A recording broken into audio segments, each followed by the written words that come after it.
Amigos de Auto TV, nos encontramos nuevamente aquí en nuestro programa de los viernes y estamos otra vez con Gianni Galetti y nos encontramos hoy día también con Rubén Maruy, más conocido como Tito Maruy, presidente del Club de Automóviles de Turismo Competición. ¿Qué tal, Tito? ¿Cómo estás? Bienvenido. ¿Qué tal, Kit? Gracias, Gianni. Un gusto estar acá. Sí, gracias a ti también, Tito, por venir. De hecho, una entrevista que hemos debido, creo, hacer hace tiempo. Me invitan, pues. Sí. Sí, pero bueno, te agradecerte que hayas venido. En verdad, ahí tenemos 1.000.000 de preguntas para hacer y, bueno, una gran cantidad de temas para conversar. Lo primero que quiero preguntarte es, ¿cómo es el campeonato hoy de circuito? Desde cómo empezó y a dónde están hoy. Bueno, una reseña histórica. Sí, brevemente, ¿no? Bueno, en realidad estamos hoy en día en la 10ª temporada. Creo que ha sido largo, duro por momentos. Evidentemente el automovilismo nuestro, hablo en general peruano, es un automovilismo que no es profesional, por lo tanto depende mucho de los presupuestos personales de los pilotos. Entonces resulta que el piloto corre con el excedente del ingreso, y si no hay excedente no corre. Y lo mismo pasa con las empresas que auspician a los pocos pilotos que tienen empresas detrás de ellos, ¿no? Si la empresa no tiene excedente, no tiene cómo invertir en promoción, no tiene cómo ponerle presupuesto al piloto. Evidentemente en estos últimos años que hemos vivido etapas duras, políticamente, económicamente, socialmente, esto le ha pegado muy fuerte al automovilismo en temas generales, ¿no? Sobre todo al nuestro, que es, digamos, bastante más amateur que el rally, en todo caso, que tiene más pilotos casi profesionales, que ha tenido buenos pilotos profesionales. Así que muchos, el año pasado nos decían, pues hay muy pocos autos TC2000, por ejemplo. Efectivamente, porque es a quienes más le pegó la crisis, porque son quienes dependían más de los auspiciadores, y el auspiciador, al no tener ese excedente, o redujo el apoyo o simplemente dejó de apoyar. Entonces, hemos tenido buenas, hemos tenido altas, hemos tenido bajas, estamos tratando de mantenernos en el promedio. Son años muy difíciles, evidentemente. La inestabilidad hace que el deporte en sí pague las consecuencias de la situación económica, y es evidente. Y si esto le suma que en los últimos años tuvimos, pues, en el Dakar una competencia muy difícil para los pilotos en el tema de conseguir auspiciadores, todo se ve, pues, en un tema de merma, entre comillas, sobre todo de la confiabilidad de los autos. O sea, ¿no? Al no tener un gran presupuesto, deja de hacer los mantenimientos periódicos, empiezan a haber problemas dentro de los propios autos. Eso es, en pocas palabras, lo que hemos tenido y hemos vivido en los últimos 2 o 3 años. Pensamos que si podemos mantenernos dentro de los promedios que tenemos de participación, sería buenísimo. Este año, en 3 carreras, hemos tenido más de 35 autos de promedio, lo cual es bueno para la situación que estamos. Así que nos mantenemos siempre con la esperanza puesta a que esto vaya mejorando y podamos tener campeonatos como los que tuvimos en el 2010, 2011 con mucha participación. Y nada, es un trabajo duro. ¿La participación o el que haya más gente es un indicador de un mejor automovilismo? En líneas generales sí, es un indicador que por lo menos el interés se mantiene y que la gente todavía tiene el interés de estar presentes, que es lo importante. En la medida que eso se vaya diluyendo y cada vez haya menos interesados en tu producto, es donde las cosas se ponen difíciles. Pero hasta ahora no ha sido así. Tenemos un automovilismo extraño, siempre lo hemos comentado entre la gente que conoce el tema, y creo que ambos no son ajenos a lo que yo digo. Y tenemos un automovilismo que no tiene una base amplia para empezar. Las categorías que deberíamos tener mucho más pilotos, las categorías más baratas, en el caso del circuito con los Gol, por ejemplo, deberíamos tener 10, 15, 20 pilotos corriendo, y tenemos menor cantidad de pilotos corriendo en esas categorías que las que corren TC2000, que es la categoría top del circuito. Entonces es un fenómeno medio extraño, pero que pasa en todas las categorías peruanas. ¿Y a qué lo atribuirías? Es un poco la idiosincrasia, es un poco cómo las personas ven el automovilismo. Porque igual esas categorías vienen a ser mucho más baratas que una TC2000, sí. O sea, son mucho más asequibles. Son más asequibles, son baratas, son categorías de muy bajo costo en comparación a un TC2000, evidentemente. Pero tienen también la peculiaridad que cuando comienzan siempre bien, ¿no? Como también fue lo de los Fiat, la Copa Fiat, que comenzaban con muchos participantes. También la Volkswagen Gol R Cup tuvimos muy buenos pilotos, pero después de la segunda temporada o tercera comienzan a decaer los participantes, como que no quedan contentos. Como la primera pegada es buena y pasa algo que los desanima y se pierden esos pilotos. Eso es la sensación que me da a mí. Lo que pasa es un poco el tema va por si te mantienes a ver, ¿cómo es la palabra exacta? Pero si tienes posibilidades de ganar, de estar adelante, la gente se engancha. Evidentemente, en un grupo, por ejemplo, en los Gol, que había gente que no tenía ninguna experiencia en automovilismo deportivo, contra gente que venía de karting, hay una gran diferencia. La gente de karting tiene una ventaja. Esa ventaja es muy difícil de recortar cuando el sistema de la Gol no te permite entrenar más que el resto. Todos tienen el mismo tiempo de entrenar. Entonces, el acortar esas diferencias hace que, primero, partas con una desventaja. Siendo yo una persona que no ha hecho automovilismo deportivo y me subo a un auto monomarca de una categoría mono administrada, digamos de alguna manera, no tengo cómo, a menos que sea demasiado bueno, no tengo manera de acortar esa diferencia con la gente que hace karting, por ejemplo, lo cual me crea menos posibilidades de ganar. Al tener menos posibilidades de ganar, me voy desilusionando un poco de las carreras. Evidentemente, cuando hablamos de países con más tradición automovilística y dices, no, he llegado quinto de 25, estás en algo, ¿no? Ahora, pero el segundo cuando año... la gente no valora el llegar quinto, viene el problema. Sí. Pero lo curioso en la Gol es que fue al revés. El segundo año el campeón y subcampeón no tenían base de los que ganaron fueron los que desaparecieron. Exacto. Porque no dieron el paso siguiente. Claro, no dieron eso fue el problema. Entonces, ¿no? Que no hubo ahí... No hubo el paso siguiente a una categoría superior, entre comillas superior, digamos, con mayor potencia, como podría ser una 1006 o una Light.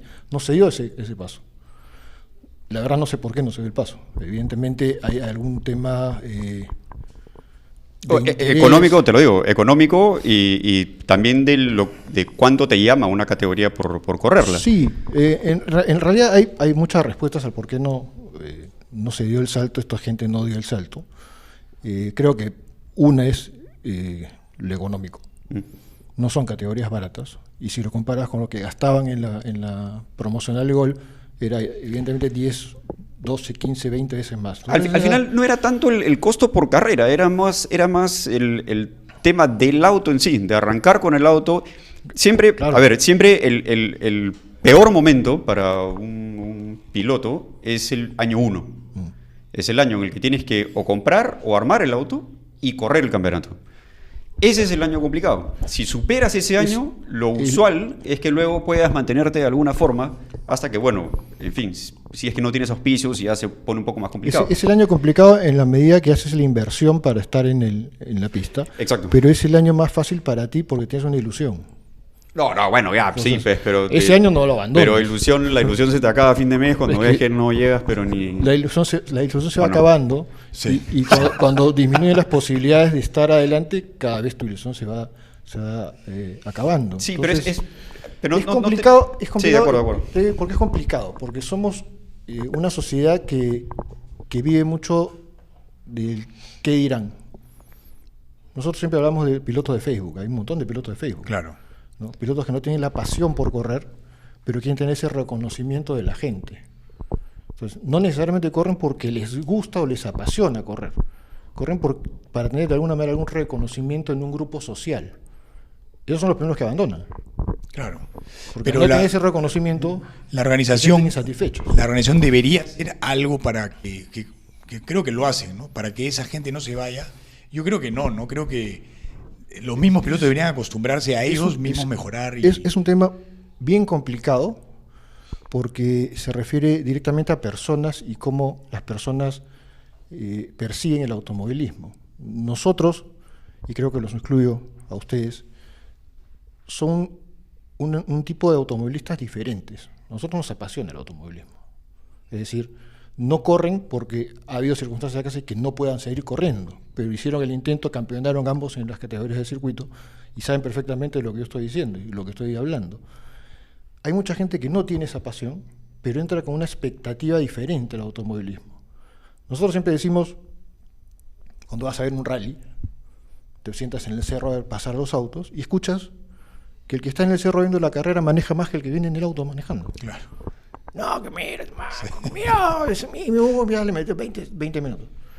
Pero esos jamás se han subido a un auto de carrera. Nunca, claro. Y nunca se van a subir a un auto de carrera. Sí, a veces es como el fútbol, ¿no? La tribuna igual, ¿no? O sea, Todos todos somos quieren ser- entrenadores. siempre todos Todo tenemos quiere ser opinión, Olito, ¿no? ¿no? En política, absolutamente todos siempre tenemos Pero su opinión. sucede que no prueban ni siquiera Sí. hacer automovilismo o hacer kartismo, por ejemplo, que es más barato que el automovilismo, porque siempre es más rápido estar sentado en la tribuna o verla de la terraza. A nivel de organización, ¿crees que algo se pudo hacer diferente o se puede hacer diferente por cambiar eso? Sí, Porque, evidentemente. o sea, hasta ahora hemos hablado de todos factores externos, ¿no? Pero Sí, evidentemente se puede hacer varias cosas, pero el tema es mucho alguna que se más. te ocurra. Es que es mucho más complicado. Lo que nosotros tratamos de hacer con los reglamentos, con los puntajes, con todo lo que se refiere a la parte deportiva de las categorías y de los campeonatos, es tratar de mantener esa posibilidad viva en todos. Es por eso que hay el Challenge, hay 2 carreras, las 2 finales tienen mayor puntaje para tratar de que la gente siga enganchada al campeonato y no sienta que ha perdido posibilidades de ser campeones o de ganar. Eso hablando del enfocado al piloto. Enfocado hacia lo que el piloto siente. Ujú. Evidentemente, paralelamente a eso hay un trabajo de apoyo permanente a los pilotos, porque parte del problema, y todos lo conocemos, es económico. Entonces tratamos en lo que se pueda ayudarlos de alguna manera para que sigan compitiendo, consiguiendo auspicios, tratando de que les cueste lo menos posible. Es decir, hay todo un trabajo detrás para que los pilotos se mantengan dentro de las categorías. Siempre es difícil, hay muchas contras con las cuales uno tiene que ir peleando. Algunos entienden cómo funciona, algunos no entienden cómo funciona, algunos abandonan a la mitad. Lamentablemente es parte de esto, es parte de esta historia. Ojalá pues que descubramos la pólvora y podamos hacer que regresen todos o que se mantengan. Pero ¿Tienes alguna idea de por qué desde el 2013, por ahí, 2012, 2013, se empieza a caer en términos de público el autódromo o el espectáculo? Tenemos una teoría. Sí. En realidad, el espectáculo como espectáculo deportivo no decae, se mantiene más o menos igual, carreras interesantes, los campeonatos se defienden en las últimas series de la última fecha.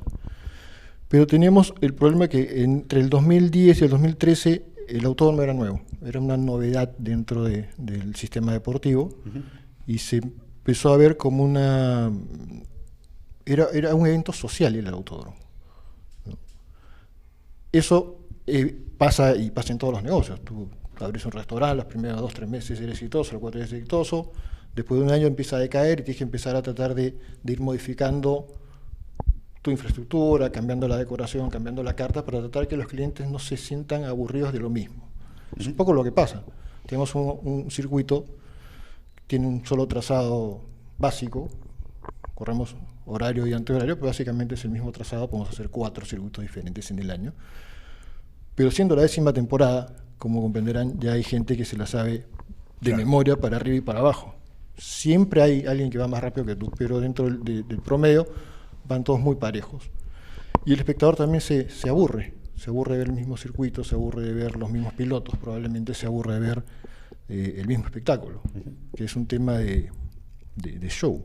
De acuerdo. No es un tema deportivo. El tema deportivo hasta el día de hoy es exitoso. Nunca hemos tenido un campeón que se ha coronado 5 fechas antes.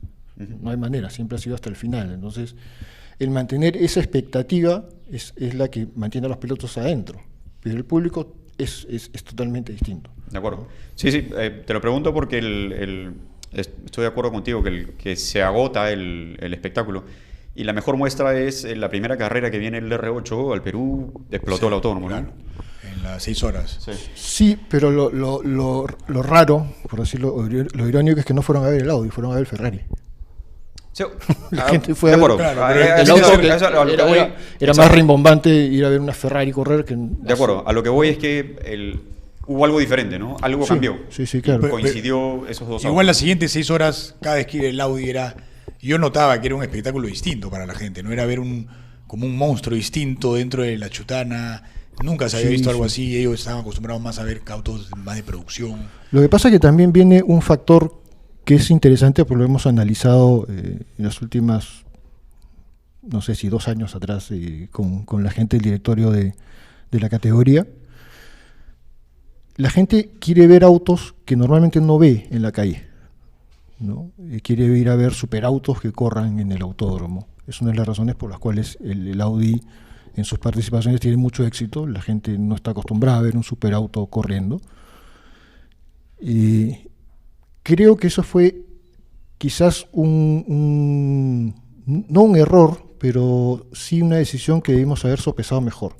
Proteger el GT3. Y O sea, tratar de tratar de que que no se vaya como pasó, ¿no? Porque Es que- algo pasó que creo que lo tomó mal, lo del handicap. También problema de ellos porque se quejaron después, ¿no? De lo que pasó, pero Sí. tal vez debieron darles un poco más de cabida o preferencia, por último, no importa, con tal de que traiga su GT3 y quién sabe, hoy en día tendríamos 3 GT3 en vez de 2 Ginetta y un GT3 corriendo Sí, en Estados Unidos. lo que pasa es que ahí tienes que ver todo lo que está alrededor de eso. Es decir, tú no tienes un auto de fuerza libre, tienes Claro. varios autos de fuerza libre y tienes fuerza libre nacionales y tienes fuerza libre FIA. Pero lo que tratamos de proteger es al fuerza libre nacional. Sí, pero ¿Qué- de repente qué- eso fue un error, tratar de proteger a la Fuerza Libre Nacional, dejando la oportunidad de tener una categoría como la GT3 Internacional, que era un espectáculo distinto, ¿no? Que ver a un Evo que sí, bueno, va muy rápido, Cordano, un excelente auto y todo, pero no le ibas a poder ganar al R8, ¿por qué no? Sí, Porque no, el R8 es una categoría superior es- y no es que... Es por eso que tienen 2 categorías. Claro, pero el Para- handicap, los de la Fuerza Libre Nacional se quejan de que está muy lejos y que tendrían que Sí, acercarlos sí, para claro. ellos también poder ganar. Pero no necesariamente, en ningún Es lado que- del mundo se gana con handicaps, ¿no? Se El gana handicap está... En realidad el handicap es una decisión política. Es para que Claro. creas que estás más cerca de ganar. Pero, evidentemente, si no hubiera handicap, digamos, todos corren con 0, su categoría. el auto más rápido puede ir más despacio. Igual sigue siendo el más rápido. Claro. Con handicap te obliga a que vayas ligero, porque si no el que tiene handicap, que tiene un auto de menos potencia, te puede ganar la carrera. Es una de las razones del handicap. Pero el handicap no te va a dar la cantidad de vueltas necesarias para que tú vayas despacio. Igual tienes que ir rápido porque no te va a dar para ganar, salvo que el otro carro se pare. Entonces es un poco un manejo político. Lamentablemente para aquellos que tienen los autos más grandes, que tenemos de alguna manera que compensar al resto con una cantidad de vueltas suficientes para que estén en la pelea, pero que no ganen. O sea, que no ganen levantando el pie al acelerador, sino que ganen yendo rápido. No sé si la solución era dejar la categoría FIA. O sea, son autos caros, son autos que prácticamente tienen 0 evolución, porque todo tiene que estar homologado. Es un poco lo que le pasa al R8. El R8 tiene un tope de preparación porque Claro. tiene todas las piezas homologadas. Y es una Ahora, de las razones por la cual está el Ginetta. Por eso corre con autos de ese tipo también. Sí, no, Exacto, también. para que sean parejos todos. Para que sean todos parejos. O sea, yo me imagino que Enrique Arriola haya traído 3 o 4, porque con esos Ginetta se puede haber traído 4 GT3, Sí. y otra persona que diga yo también quiero correr en esa categoría de 4 autos y trae un par de GT3, y ya teníamos 6. Y ya estaba la categoría lista, ¿no? Sí, De sí, repente sí. por ahí era porque yo creo que una categoría de GT3 es una gran solución para el público también. O sea, la gente iría a ver esos GT3. La gente va a los Cars and Coffee para ver los carros Sí, parados. sí, ¿no? claro. Imagínate ver esos autos corriendo en la chutana. Por más que sea chica, por más que sea lo mismo, tienes unos autos de última Sí, generación, o sea, FIA. Es una manera de atraer gente a una carrera específica. Exacto. Las categorías están abiertas, o sea, la GT está abierta en las 6 horas y en las carreras del campeonato de fuerza libre. Claro, pero muchos podrían pensar, yo traigo mi GT3 y me va a ganar pues un Radical, ¿no? Porque no son categorías son categorías que compiten juntas, en las 6 horas, pero que no deberían, ¿no? Sí, claro, claro, ahí hay varios conceptos que en realidad podríamos ir definiendo, pero tendríamos que tener muchas categorías abiertas y realmente no puede ser una categoría para un auto. Entonces tenemos que primero juntarlas. Eso quería preguntarte. ¿Cómo pasamos de 3 categorías a 6, 7? ¿Y cuál es el sentido de eso? A ver, primero es que arrancamos... En pista, ¿no? A la vez. No, porque habían estas categorías. Sí, antes, ya existían. pero, sí, ¿no? Ya existían. salvo una que otra, pero de pronto. Lo que pasa es que hemos tenido que, en el transcurso de los últimos años, ir abriendo posibilidades a los pilotos. En otros países, mucho más avanzados y con una tradición automovilística más grande, tienes categorías para todos los presupuestos. A nadie se le ocurre en Argentina tratar de correr una categoría nacional con el presupuesto de una categoría regional. Tienen sus propias categorías. Nosotros tenemos un montón de presupuestos, pero no logramos juntar todos en una sola categoría. Entonces, en la medida que los autos ya estaban, hubo el intento de unificar lo que era Light con 1006 para tratar de tener un parque más grande. La Light se sintió afectada, dijo no corremos. Y dejaron de correr, porque sentían que no tenían posibilidades. O sea, rezando un poco al mismo tema con el que inicié la conversación. De acuerdo. Entonces, para mantenerlos adentro tuvimos que volver a abrir las categorías y abrir una segunda subdivisión, porque habían autos que nosotros creemos que podrían estar corriendo y que por un tema de costos no lo hacen. Es decir, autos modernos que renueven nuestro parque automotor. Nuestro parque automotor tiene 25 o 30 años de antigüedad, sí, ¿no? Y eso es malo. Eso es malo porque tampoco interesa al público, no interesa a las terminales, no interesa al concesionario un auto de 30 años que nunca lo he vendido. Entonces abrimos una subdivisión más de lo que vendría a ser una TC Light para poder tener autos nuevos, de tienda, corriendo. Y es una de las razones por las cuales tenemos más categorías hoy que antes, ¿no? Es un intento por tratar de renovar el parque. A nivel de organización, ¿es bueno siempre escuchar al piloto lo que quiere correr? ¿O hay que trazar un rumbo y tratar de engancharlos a todos? Nosotros tenemos como filosofía siempre escuchar al piloto, ¿no? Que es, más que qué es lo que quiere correr, cuál es su problemática, a dónde apunta él, a dónde apuntan los pilotos, qué es lo que quieren hacer de su carrera deportiva. La categoría que corra, el auto que quiera correr, dependerá mucho de una decisión muy personal, depende mucho del presupuesto que puedan manejar. Pero dentro de lo que nosotros podemos conversar con los pilotos, también podemos definir algunas pautas a futuro, que es lo que queremos nosotros a futuro de las categorías. Evidentemente hay cosas que no funcionan, ¿no? Que hubiéramos querido que funcionen y hubiéramos podido eliminar categorías, por ejemplo, ¿no? Son muchas categorías. Sí, para un parque de 35 o 40 autos son muchas categorías, pero es la realidad que vivimos, es nuestra propia realidad. No tenemos un parque tan moderno ni tan grande y tampoco es fácil hacer borrón y cuenta nueva. Computamos a todos los autos y construimos autos todos nuevos, eso es muy difícil. Claro. Uno de los temas que más recurrentes es que hay un antes y un después de Mario Kart en el campeonato de circuito. Lo hemos conversado, de hecho varias personas nos lo han comentado también. Yo tengo una opinión, no creo que sea tan así, pero de todas maneras nos gustaría escuchar la versión oficial. Yo tampoco creo que sea así. Definitivamente soy un convencido. Creo que coinciden más momentos, en todo caso, de lo que hablábamos, ¿no? Del público que empieza a dejar de ir a ver este espectáculo, y coincide con todo el problema que hubo con Mario Kart. Sí, o sea, yo creo que ha habido coincidencias, como tú dices, en cuanto al momento. El tema de Mario es un tema que ya ha pasado, lo hemos conversado con Mario varias veces, que es un tema que ya queda como parte de la historia del automovilismo. ¿Qué pasó? No, hubo un momento que la federación nos obligaba a que le aceptáramos la inscripción cuando él había estado suspendido por el club, y el club tenía que mantener lo que la asamblea había decidido, que era la suspensión de sus derechos como asociado, y la federación trató de imponer que corra las 6 horas. O sea, hay un rompimiento de relaciones fuertes con la federación, porque al margen que sea la federación, no te puede imponer que tú aceptes una inscripción cuando estaba suspendido por el club que organiza la carrera. Entonces, de acuerdo. Él tomó la decisión de no seguir en el campeonato.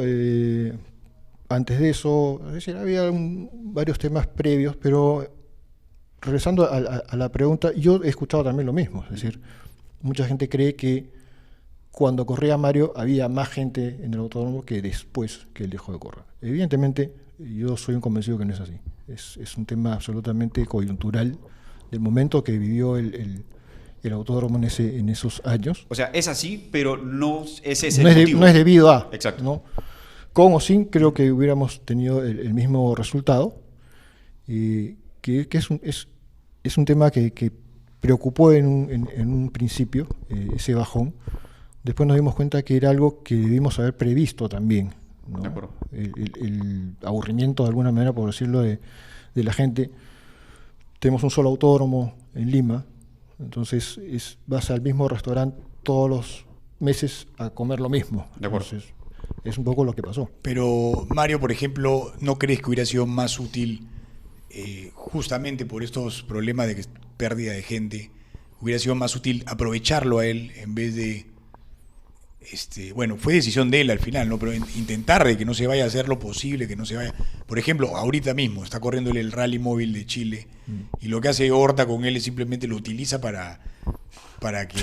Poco feo que digas eso. Bueno, pero lo hace inteligentemente, ¿no? O sea, utiliza el éxito que tiene, la fama de él, para cada vez que sube, él sale del auto con un micro en la mano, ¿no? O sea, ya el show está listo para él y utiliza... Qué bueno para Mario también, ¿no? O sea, para Mario, para el Rally Móvil, para Felipe, para todo el mundo es bueno, ¿no? Sí, no, lo que pasa es que Mario se convirtió de un deportista a un personaje. Exacto, pero ¿No? podrías utilizar ese personaje, ¿no? Sí, yo creo que el que mejor maneja su propia imagen es él. Él sabe perfectamente cuándo deja de ser el personaje y pasa a ser Mario Hart persona y cuándo es Mario Hart el tipo que salía en la televisión. Y de repente sí, de repente debimos haber de alguna manera aprovechado más su fama relativa, ¿no? Pero así sucedieron las cosas. No se puede dar paso para atrás. ¿Hoy hubieses manejado diferente? Claro, si hubiera pasado. Te voy a ser absolutamente sincero, hubiera sido igual. Es decir, el principio de autoridad se tiene que mantener y la decisión de una asamblea prevalece por encima de las decisiones personales de cualquier directivo del club. Es decir, los reglamentos hay que respetarlos y nadie está por encima del reglamento. Si tú faltas al reglamento y insinúas ciertas cosas que nunca pudo probar, dicho de paso. El tema creo que pasa por ahí, ¿no? Habría que hacer también este deslinde, ¿no? Una cosa es la sanción deportiva sobre el auto. Claro. Y otra es lo que viene después, que son ya los encontrones públicos y todo el rollo que fueron anteriores a su decisión de no correr. Pero como te digo, son cosas que si hubiera pasado hoy, yo hubiera tenido exactamente la misma reacción. O sea, nosotros como dirigentes y yo en lo personal como presidente del club, lo que tengo que hacer prevalecer es la decisión de la asamblea, la decisión de los socios, que al final de cuentas son los que mandan en un club. Los socios decidieron que había que suspenderlo por las actitudes que había tenido con la institución y eso es lo que había que mantener. Si hubiera sido hoy, también la respuesta hubiera sido la misma. En base o sobre la sanción al auto, hay también este tema de se le intentó encontrar algo. No. Es una cosa que siempre se especula, y es que se especula mucho en el ambiente, ¿ya? Lo que yo te puedo asegurar, y cualquier persona que conozca de autos te puede asegurar lo mismo. Un auto que es legal no lo puedo hacer ilegal. Al revés sí puedo. Un auto ilegal lo puedo hacer legal. Pero no hay manera que un revisor técnico invente una ilegalidad en tu auto. Porque sería muy fácilmente desbaratar esa Era lo que conversábamos. Claro, en algún momento, ¿no? O sea, bueno, también fue un poco la queja de Mario, ¿no? Que le desarmaron completamente el motor para ver qué tenía y se decía que no cortaba el auto, que el problema era que no había corte, pero al final la sanción es por una pequeña cosa en el parachoque, una pequeña fibra que sobrepasaba los límites, ¿no? Que no le daban por lo que era acusado él, ¿no? De que había ganado las 3 series, había hecho la pole, había hecho el récord de la pista. Entonces, había algo muy raro que todo el mundo sospechaba, yo me acuerdo en esa época. Y decían que era que no cortaba, ¿no? Y al final, eso fue lo que le molestó a Mario, ¿no? Que no encontraron nada y simplemente vieron algo que se le pasó al mecánico, pero que no le daba una ventaja real, ¿no? En eso. No sé si no le daba una ventaja o si le daba una ventaja. Pero estaba lo fuera del cierto es que reglamento. no estaba dentro del reglamento. Claro. Entonces, Pero para encontrar... no había mucho que discutir. La cosa sobre era ese punto. buscarlo, ¿no? La forma como lo buscaron, eso fue la queja, ¿no? La forma como le buscaron cualquier cosa dentro del auto para poder sacarlo, Regresando a lo que digo, si tu auto es legal, no hay manera que lo haga no ilegal. hay forma, claro.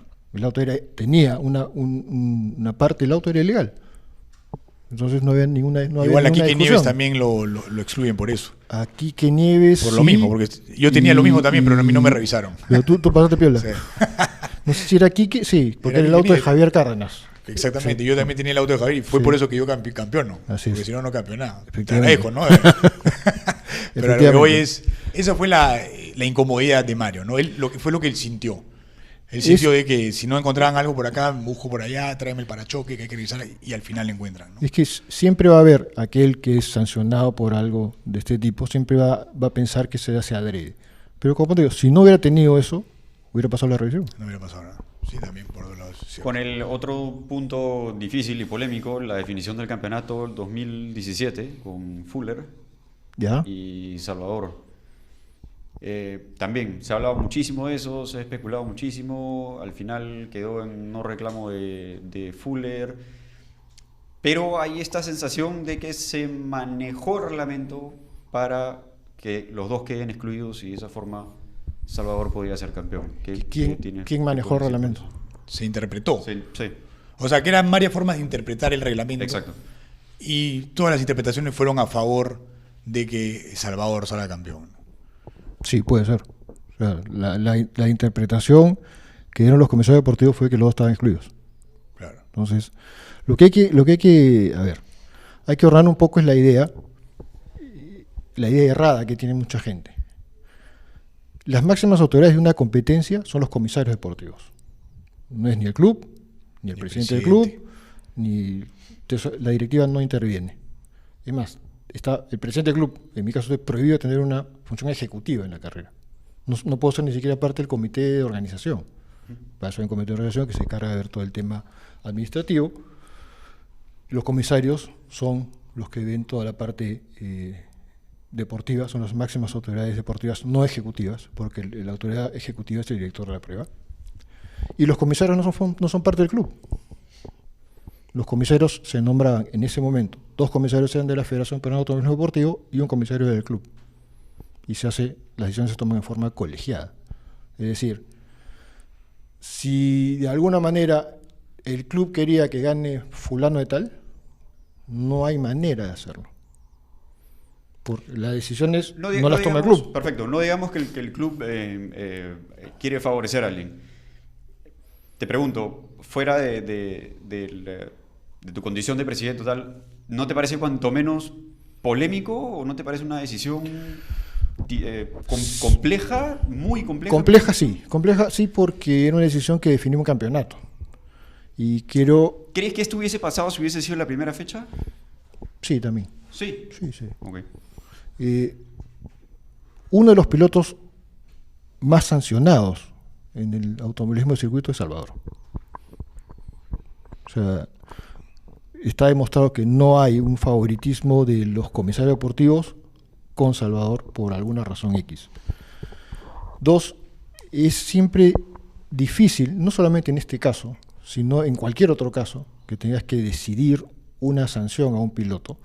Los comisarios siempre sopesan bastante qué es lo que dice el reglamento. O sea, no quieren tomar una decisión que vaya primero en contra del reglamento y 2, que haya una interpretación subjetiva que pueda hacer pensar que se está manipulando el resultado de alguna manera. Porque en realidad todos los comisarios deportivos son personas probas, son personas que conocen el automovilismo y conocen de reglamentos, así que tratan de alguna manera de siempre estar dentro de lo que el reglamento establece. El caso de la definición del campeonato sí fue una definición polémica, como ha habido otras definiciones polémicas también, que si bien es cierto, no llegaron al grado de salir el señor Christopher a hacer una mini conferencia de prensa y pasarla en redes sociales, pero fue polémica. Mucha gente dice que tu campeonato también fue polémico, que debieron haber parado, no debiste haber llegado con 3 ruedas. También, claro. O sea, Yo creo que sí debió haber llegado, pero debieron haberle pasado el rodillo. Y Ahí ahí sí sí. hay un problema. O sea, mejor que no, porque Claro, o sea, Bueno, pero el rodillo era por si alguien tiene alguna ventaja, ¿no? O sea, por lógica, si ¿Sabes por tiene qué? 3 llantas no hay Y ni una ventaja. Ahí sí hay un antecedente. El año anterior excluyen a Ignacio Reboredo, que era mi compañero de equipo en ese momento, porque el parachoques llega roto y no pasa el rodillo. Entonces, o sea, había ya un antecedente de que eso era sancionable. Si tú llegas con el auto descolgado así, Parece que no pasa. creo que no pasaba. creo que no, Creo que no podría pasaba. ser que no pase. ¿Me entiendes? Entonces, esto... En fin, la pelota choca en la net y puede caer de un lado o del otro. Eso es un tema Claro, que sí. en fin, puede También pasar como que no. Me pudo haber pasado y no había nada que yo podría decir, ¿no? Al final tenía Sí. que pasar rodillo y está. Exacto. O sea, si venía alguien y decía que tiene que Hay pasar que pasar, rodillo, hay que rodillo pasar. no pasa, pues, evidentemente. Exacto. ¿No? El tema está en cuándo eso es un hecho netamente deportivo y fortuito y en qué momento se convierte un tema de organización o de comisión de carreras. Y creo que ahí es donde está donde queda duda de cómo se maneja eso. Por eso es que nos interesa harto tu opinión sobre eso. Es que bueno, en esos casos No hay un antecedente de una exclusión de ese tipo. no estoy seguro. Me parece que no, pero no lo puedo asegurar porque te mentiría, no tengo todos los casos en la mente. Pero siempre una definición de un campeonato es polémico, ¿no? Siempre va a haber alguien que esté de acuerdo o no, sobre todo cuando termina basada en una sanción, basado en, como dice la gente, una decisión de mesa. Lamentablemente siempre va a ser así, siempre va a haber una polémica, no solamente en las finales, pues en la primera serie, la primera carrera también puede haber lo mismo, es decir, no estamos exentos de las polémicas que son parte de lo que hacen también el automovilismo como tal. Uh-huh. Sí, creo que algunas veces las decisiones no revisan los antecedentes, porque lamentablemente no siempre en el caso técnico, bueno, en el caso técnico hemos tratado de mantener a la misma persona en los últimos 3 años, pero no siempre ha sido la misma persona. Lo que tratamos en todo es tratar de unificar los criterios de los comisarios, tanto los deportivos como los técnicos, para que no se sienta que existe una diferencia en la toma de decisiones y no venga, oye, a mí me trataron diferente, no, a ti sí y a mí no y a ti más o menos. Entonces, la idea es siempre tratar de tener el mismo criterio. Y en función de eso es que se trabaja mucho con los comisarios, se trabaja mucho en la capacitación, se trabaja mucho en el reglamento en sí, que se aprendan los reglamentos, que traten de aplicarlo de la manera que se debe aplicarlo. Ahora que dices lo de los comisarios y tal, me parece interesante porque encontré un comentario tuyo del 2007 que hablaba sobre en ese momento hablando sobre el rally y decías que se le daba mucho protagonismo a los comisarios y que, en resumen, ¿no? Porque tu comentario era bastante más largo, y que buenos comisarios y buena organización era utópico. ¿Qué piensas de eso ahora? Sí, siempre es utópico, porque siempre vas a encontrar a alguien que está en contra de la decisión de los comisarios y siempre va a haber alguien que encuentra algo mal en la organización de una competencia. Es decir, la perfección, que es lo que todos buscamos en esto, lo buscamos nosotros como organización, lo buscan los pilotos al manejar el auto, lo buscan los preparadores a ponerte el auto que vas a conducir, siempre es utópica. Siempre va a haber, me refiero, nunca tienes el 100%. Siempre hay alguien que tiene 98 y tú tienes 97. Siempre hay alguien que tiene 80 y tú tienes 60. Entonces, siempre tratamos de buscar la perfección, sí, todos tratamos de buscar la perfección, ¿no? Cuando creo que el comentario se refería a un tema de caminos del Inca, me parece. Era una cuestión técnica en algún punto del rally, no sé si era sobre diferenciales o... Había habido un problema, no recuerdo exactamente cuál era, que fue la época también alrededor de lo de la gasolina de Nicolás y todo un asunto ahí en el rally. No recuerdo exactamente el tema, recuerdo el comentario, leyendo una infinidad de comentarios por ahí, Y lo que me pareció interesante es que eran todos temas que se repiten, ¿no? Sí. O sea, otra pregunta que usualmente hago es, ¿crees que en algún momento fue mejor el automovilismo en el Perú? Es una buena pregunta. Es una buena pregunta y creo que la respuesta es sí y no. Depende de lo que uno analice, lo que uno crea que ha sido mejor o peor. Cuando uno habla, y eso lo hemos escuchado muchísimo, de la época dorada del automovilismo. La época dorada del automovilismo es la que uno vive. No puedo hablar de la época dorada del automovilismo de Arnaldo Alvarado porque no la viví. Yo he vivido la época dorada de Ramón Ferreiros, de Nicolás Fuchs, de Neto Yojamo, de Gordo Dazo. Eso podría ser mi época dorada, pero es diferente a tu época dorada o la época dorada de tu papá o del tuyo. Entonces, cada uno tiene su propia época dorada y cada uno puede pensar que alguna época es mejor que la otra. Yo creo que todas las épocas han sido buenas, no son comparables porque las realidades han sido distintas, las máquinas han sido distintas, los pilotos han sido distintos. Es siempre la misma comparación, Pelé o Maradona, Maradona o Messi, Fangio o Schumacher. De acuerdo. ¿No? Yo creo que cada uno dentro de su época ha tenido una época dorada. Depende de lo que tú consideres. Sí, yo voy más o menos por ahí. Sí. No, yo no soy un convencido de que estuvimos mejor alguna vez. Hubo más participación dependiendo de temas muy particulares en algún momento. Pero no creo que estemos mejor realmente, ¿no? Era un automovilismo igual súper débil, ¿no? Súper endeble, que en cualquier momento un estornudo y se acababa todo, ¿no? Es por lo mismo que comentaba, el automovilismo nuestro es un automovilismo amateur. Eso me parece súper interesante, ¿no? Al ser amateur depende mucho de la persona. Es decir, si te sobra presupuesto, corres, si no te sobra presupuesto, no corres. No tienes ninguna necesidad ni ningún compromiso de seguir participando. Que es algo que hemos tratado de cambiar en todos estos años de turismo competición, tratando de modernizar el automovilismo que teníamos, un automovilismo que venía probablemente 25 o 30 años haciéndose de la misma manera. Hemos tratado de crear la conciencia en los equipos, es decir, tradicionalmente y hasta el día de hoy, los equipos que participan se crean alrededor de un piloto. El piloto es el que busca su preparador, busca sus mecánicos, busca su local, busca sus pocos auspiciadores y mantiene esa infraestructura. Cuando el piloto se aburre o deja de tener posibilidades, exacto, el equipo se desintegra. Claro. Y toda esa experiencia que se ha ganado se desaparece. Entonces, no sirve. Entonces, llegan nuevos pilotos con nueva gente, con nuevos equipos, pero nunca mantenemos la misma estructura funcionando, porque los equipos son de los pilotos. Cuando logremos que los equipos contraten a los pilotos, las estructuras se van a seguir manteniendo a lo largo de los años. Eso va a hacer que sea un automovilismo más estable, porque estamos hablando, y en líneas generales hablamos de un negocio. De acuerdo. Hoy en día Hoy un mercado, nadie puede vivir de hacer automovilismo deportivo. ¿Y cómo crees que se podría lograr eso? Mira, es larguísimo, hay que cambiar muchas formas de pensar y formas de ver. No solamente cómo se trabaja en un auto de carreras, sino básicamente cómo se trabaja bajo el auto de carrera.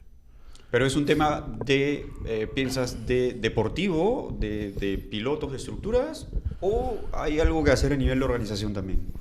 No, hay que trabajarlo a todos los niveles. Es decir, una de las cosas que más tratamos de cambiar es la visión del auspiciador de tener un retorno inmediato. Acá cuando te auspician te dicen, toma la plata, ¿sí? ¿Cuándo vas a ganar? Termina la carrera, ¿cómo quedaste? Quinto. Quinto. Oye, pero habían 25 compadres, le he ganado a 20. No ha ganado. Entonces, esa inmediatez también te crea una presión de tratar de hacer las cosas más rápido de lo que puedes. Te hace cometer errores. Entonces, lo primero que tratamos de hacer es que el auspiciador entienda que esto tiene que ser una inversión a largo plazo con los pilotos. Al final somos deportistas. Como tal, necesitamos un tiempo. ¿Qué imagen crees que da el hecho de supeditar el hacer una carrera al resultado del partido de Perú? ¿Te parece que fue una buena decisión? La verdad fue una cosa que sí pensamos a la hora de hacer el calendario. Presentamos el calendario y después salió el tema de que era la final de la Copa América. Y todos pensamos que no había ningún problema porque Perú no iba a llegar a la final de la Copa América. Claro. Lamentablemente, circunstancialmente, tuvimos que cambiar la fecha porque jugaba el Perú. No había nada que hacer. O sea, contra eso era imposible pelear. Los mismos pilotos no querían ir a correr. Pero bueno, muchos no fueron. Algunos no fueron, pero ya no tenían Varios. pensado correrla. Bueno, no sé, porque el Mauricio Chumpitaz creo que se le cruzó con un viaje, Alex Suzuki también se le cruzaba con otro viaje. A eso se le cruzaba con un viaje, sí. Hubo varios que tuvieron que... Hubo deserción, no tan alta como hubiéramos podido pensar, pero no hay otra. Lamentablemente se fueron dando las circunstancias de esa manera y vamos a tener que tomar la decisión de o corremos y no nos ve nadie, ¿no? Porque no iba a ir nadie a ver la carrera, o tratamos de hacerla en otra fecha donde podamos tener la mayor cantidad de gente. Quiero preguntarte también sobre tu opinión con lo que está pasando ahora entre la Federación y el Touring y FIA. Nunca ha tenido una de las mejores de las relaciones el club con la Federación y entendemos que has dado el apoyo a la Federación. Sí, sí. Lo que pasa es que acá hay un tema que creo que no se ha comunicado bien, ¿no? ¿Cuál es el problema? La gente cree que es un enfrentamiento entre instituciones por un poder específico. Y no es tanto así, ¿no? Acá ha habido a lo largo de los años una ignorancia sobre el tema que ha sido aprovechada hoy, ¿no? Por la gente que está en el Touring. El Touring es el representante FIA, sí, estamos totalmente de acuerdo, ¿no? El Touring tiene dos poderes FIA en sus manos, que es el Mobility y es el de Sport. El tener el poder FIA no te da el poder nacional. Y esa es la gran diferencia y eso es la parte que el Touring no se ha molestado en explicar. Y la Federación me parece que ha explicado en forma muy débil, seguramente. El poder nacional lo tiene la Federación porque es otorgado a través del IPD. Es decir, el gobierno te otorga a ti el poder nacional para que manejes el deporte del que estás asignado. Ese poder no tiene nada que ver con el poder FIA. Lo que quiere hacer entender el Touring es que al tener el poder FIA, ellos son el poder nacional. Y eso es el más grave error. ¿Y por qué es un error? Porque existe un manual de asociaciones deportivas nacionales FIA. El manual dice muy claramente que en caso de haber dos entidades, una que tenga el poder nacional y una que tenga el poder internacional, ambas se tienen que poner de acuerdo. Porque para FIA es importantísimo obtener el poder nacional, porque evidentemente no podría ejercer su condición de fiscalizador del deporte mundial. De acuerdo. ¿Qué hace el Touring? En vez de sentarse y conversemos porque tenemos una necesidad de que sea así. Te cedo los poderes para emisión de licencias, te cedo los poderes. Es decir, tiene que haber una negociación. El Touring no lo entiende así. El Touring entiende que al tener ellos el poder FIA, ellos son los dueños del deporte en el Perú. Ahora, pero y eso no es así. Entendemos que había ya esta negociación y había un acuerdo previamente establecido, claro, que más bien son una serie de incumplimientos de la Federación los que derivan en esto. Yo entiendo que no ha sido así. El convenio... Otra más. No, o sea, otra versión, digo, porque sí, hay mucha gente que no entiende bien porque por un lado dicen que es falta de comunicación, por otro lado no. Si tú has tenido oportunidad de leer el convenio, es un convenio de una página de 10 artículos, donde no dice quién la firma, ni quién representa, ni quién hace nada. Y lo único que dice es que la Federación le tiene que dar y dar y dar y dar y dar. Eso no es un convenio. Claro, pero nunca hubo una conversación diciendo este convenio está mal, vayamos punto por punto a volverlo a rehacer, ¿no? Renegociemos, ¿no? O sea, estas condiciones no parece que ahora ya no son vigentes o lo que fuere. Yo tengo entendido, yo no formo parte del directorio de la Federación, pero tengo entendido que sí hubo un par de reuniones con la gente del Touring para establecer un nuevo convenio, porque todos los convenios tienen que tener un inicio y un fin. Este convenio tenía inicio pero no tenía fin. Es decir, según el convenio no importaba quién estuviera en la Federación, debería seguir siempre las reglas de un convenio firmado hace 10 años, claro, cuando evidentemente las realidades van cambiando. Inclusive los artículos a los que hace referencia ya no existen. ni en el Código de Deporte Internacional, ni en ningún reglamento. Entonces había que hacer un nuevo convenio con el Turing. Pero de la noche a la mañana me parece que el Turing saca un comunicado diciendo que ya no va más. Entonces, me parece que siendo la autoridad máxima FIA al Turing, debió siempre mantener la puerta abierta para la conversación. Es decir, la voluntad de conversar tiene que estar siempre abierta. ¿Por qué crees que se toma esa decisión? Tendrías que preguntárselo al Turing. ¿Qué sensación tienes tú? A ver, primero es que no es un tema de instituciones, es un tema personal, de personas. Hay personas dentro del Turing que creen que debe ser así, ¿no? Y ¿En concreto Juan de Vos? Juan es uno de ellos, evidentemente Juan es uno de ellos. Enrique Frey debe ser el otro, que es el presidente de la Comisión Deportiva Automotor del Turing. Pero insisto en lo que dije hace un segundo, la voluntad de conversar siempre tiene que estar abierta. Es decir, tú no puedes tratar de imponer algo en lo que encima no tienes razón. Claro, pero Juan cuando estuvo acá dijo que ellos trataron de comunicarse varias veces y personalmente trató de conversar, mandar cartas, mandar correos y no hubo respuesta y no tuvieron otra salida.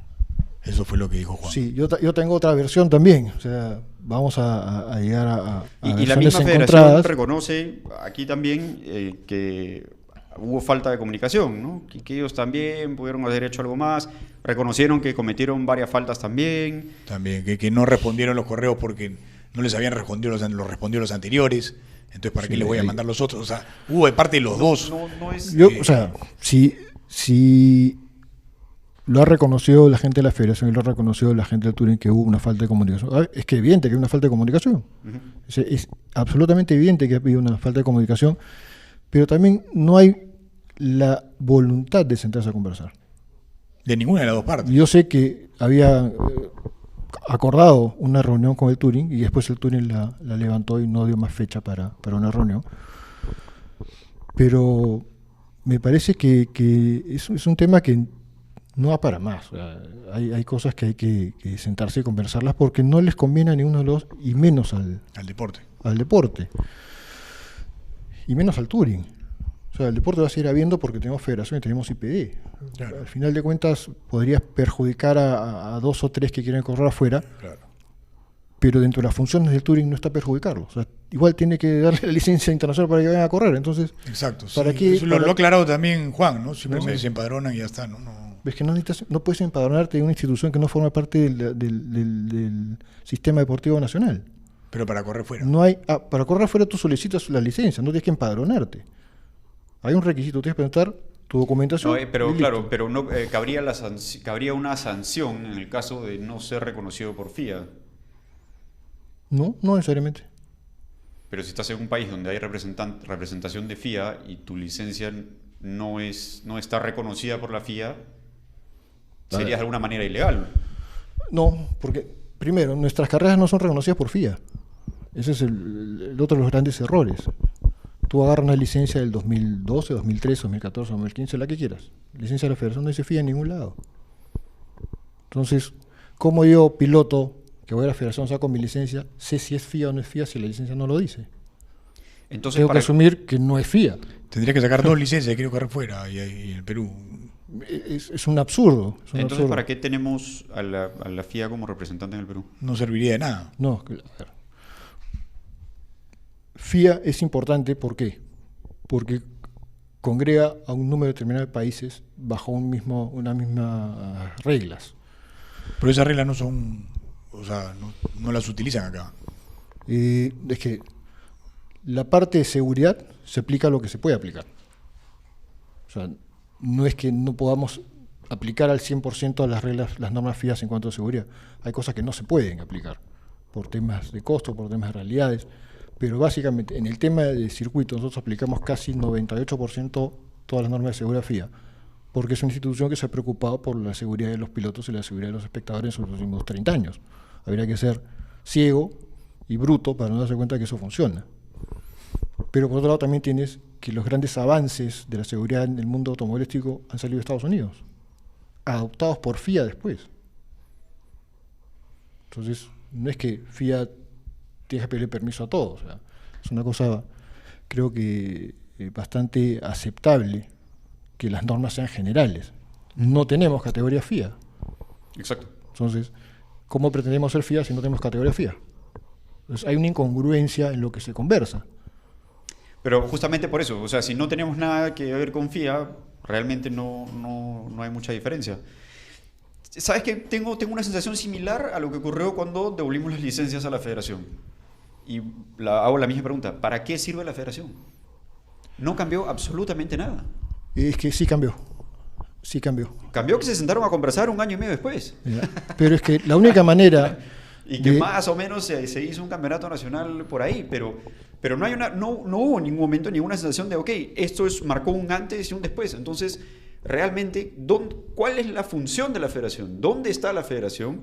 ¿Dónde está la FIA? O sea, no se siente. O sea, para un piloto, para un espectador, para lo que sea, es organización, espectáculo, y ahí quedó. Sí, claro. En los últimos, no sé, 20 años, o que al menos que yo recuerdo más, no recuerdo un momento en el que haya habido algo activo en la federación. Quizás lo que siempre hablamos de Marco Durán y en ese momento el rally, de tratar de irse hacia FIA. Más allá de eso, y tú debes sabes de todas maneras mucho más que yo, o sea, ¿dónde está la federación? ¿Qué es? Esa es la pregunta que se ha tratado de responder en los últimos años, o sea, sobre todo viniendo de los clubes de provincias. Cuando hablas con clubes de provincias, la pregunta es: ¿y la federación qué ha hecho por ustedes? Probablemente por nosotros, el circuito de la federación ha hecho mucho más de lo que ha hecho por los clubes de provincias. Y a raíz de justamente lo que tú mencionas, ese fue el punto de quiebre que obligó a la federación a sentarse a conversar. Nosotros como circuito, desde que se creó el autódromo, generamos un ingreso a la federación mal bien de X cantidad de soles. No, grande, ¿no? En 4 años creo que fueron como 400.000 soles o algo así. No, más o menos son 400.000, 425.000 soles en 4 años. Uh-huh. De ese monto, ni un sol regresó a los pilotos. Esto no sé si está guardado en una cuenta, no sé si se gastó en otras cosas, no sabemos, porque en esa época la federación, ese directorio no rendía cuentas de nada. Pero cuando nos sentamos a hablar con Mickey Wakeham, que era el presidente de la federación en ese momento, y se le presentó tal cual, te lo digo: oye, hace 4 años los pilotos, no nosotros clubes, los pilotos vienen aportando a la federación y la federación no les devuelve nada. Me parece que es ilógico. Les tienes que dar a los pilotos algo. O sea, infraestructura. Utiliza el dinero que ha generado el circuito para el circuito, ¿no? Si es capacitación. Si es para poner las cigüeñas para que vayan a correr a talla, pongan las cigüeñas para... O sea, devuelvan a los pilotos, no lo devuelvan a los clubes. Claro. Devuelven a los pilotos lo que están generando, porque además es dinero que ha generado el piloto, es dinero del piloto. No es que me vas a hacer un favor y me vas a conseguir de un auspiciador la plata para darte. No, si son los mismos pilotos las que generan. Uh-huh. Esas fueron las razones por las cuales Mickey entendió que efectivamente tenía que, como federación, regresarle a los pilotos algo de los que el piloto le estaban dando. Cuando ves que existe dinero en las cuentas de la federación, porque existe dinero en las cuentas de la federación. Y que la federación puede vivir muy bien con lo que va recibiendo de licencias, soportes, lo que los clubes pagamos todos los meses por la afiliación. Y que tiene subvención del IPD, claro. Y hay una subvención del IPD que llega para específicamente 3 o 4 cosas. ¿El resto dónde va? De acuerdo. O sea, ese fue el inicio de la conversación. Y a partir de ese momento, a partir de que Mickey apoyó el tema del campeonato nacional, se empezó a volver a generar el tema de campeonato nacional descentralizado, para ir a Tacna, el apoyo para las cigüeñas. Y empezamos a tener un apoyo más para ese tipo de carreras. Este año, la verdad, el apoyo ha sido bien bajo, bien bajo. Estamos hablando que estamos 30% menos que el año pasado y 50% menos que la época de Mickey Wakeham. O sea, la subvención hoy en día es muy pobre, no va a permitir con las justas llevar los autos a Tacna y nada más. Pero es un tema que hablaba con Rubén Echave también, es decir, hay que devolver a los pilotos. O sea, no voy a decir que el circuito subvenciona a Rally, porque sería absurdo decirlo, pero de alguna manera ese dinero que genera el circuito tiene que regresar al circuito de alguna manera también. O sea, si hay que premiar al campeón y mandarlo a hacer un curso afuera Claro. para que mejore su manejo, hagámoslo, ¿no? Los 2 primeros, los 3 primeros, o sea, hagamos algo con ese dinero, invirtamos en el piloto, invirtamos en las personas. En la infraestructura es más difícil, porque son privadas. Entonces hay un tema Sí, de pero inversión. algún retorno de alguna manera, ¿no? Una última, son ya 10 años como presidente Del club son 7 para 8. ¿Se acaban las ganas?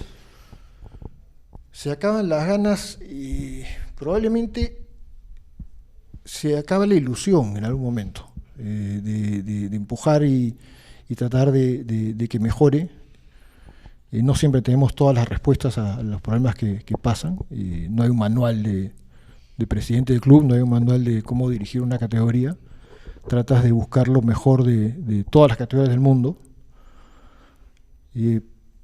Quizás uno de nuestros más grandes errores ha sido tratar de reflejarnos en el automovilismo de Brasil y Argentina, porque son absolutamente realidades y historias distintas. Lo que bien funciona en Argentina no necesariamente funciona acá. País del mundo donde funcionan. Sí, probablemente. O sea, Entonces, creo que si bien eso es lo que teníamos a la mano en ese momento, era la solución más práctica, de acuerdo. no debemos haberlo ir modificando a lo largo adaptándolo un poco a nuestra realidad y a la manera en cómo respondía a nuestro mercado, ¿no? Muchos me preguntan si estamos contentos con las categorías que tenemos. Yo digo que sí. O sea, el auto que nosotros visualizamos como TC2000 es este que tenemos hoy. Un auto con caja secuencial, con frenos grandes, con aro 17, con motores de 280 caballos, con costos muy restringidos. O sea, uno cree que como es la categoría top, el auto tiene 400 caballos. Podría tener 400 caballos, pero a un costo exorbitante. Lo que hemos tratado de hacer en los años es cerrar muchas puertas para que no se vaya el presupuesto en pruebas innecesarias. Pero tenemos el auto tipo que queríamos. ¿Ese es el auto ideal? Es la otra pregunta. De acuerdo. ¿No? Creo que debe mutar ya el auto ideal, el concepto del auto TC2000 a un auto diferente. Un poco también lo que hablamos a comienzos de la conversación, es decir, creo que la gente quiere autos de carrera que no vea diariamente, quiere ver autos que le metan miedo solamente de verlos.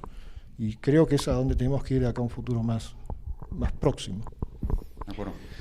Bueno, Tito, muchas gracias por esta grata conversación que hemos tenido. Nos ha podido explicar un poco más sobre todo lo que hay detrás de la TC2000 y en todos estos años, sus altos y sus bajos. Y hay todavía una infinidad de temas. Pero no Sí, para lo seguir teníamos conversando, para así seguir que conversando, pero ojalá Sí, podamos estar juntos de nuevo. la verdad es el tema da para mucho más. Creo que sí debemos tener más oportunidad de conversarlo abiertamente. Yo creo que son cosas que la gente necesita saber. Creo que son interesantes. Algunas son interesantes, algunos de repente los aburrimos con lo que hablamos, pero es parte de lo que ha pasado y lo que hemos vivido en el automovilismo. Así que si algo le puede servir de experiencia a los demás, bienvenido. Un poco lo que decía, no hay un manual de cómo hacer esto y cómo hacer que esto funcione. De acuerdo. Así es. Bueno, amigos, muchas gracias por haber visto esta entrevista con Tito Marúy y por supuesto no se olviden de escribir todos sus comentarios aquí debajo del video para que nosotros el próximo viernes comentemos todo lo que ustedes tienen que decir. De hecho, en el video anterior, Rafa Martinelli ha colgado un link, véanlo. Muy interesante. Increíble, te lo recomiendo también. Sí. Está buenazo, esto sobre la categoría de circuito en Uruguay. Y seguimos leyendo todos los comentarios, así que sigan ahí. Y bueno, agradecerles a todos. Ya nos vemos pronto. Nos vemos, gracias Tito. Gracias nos vemos.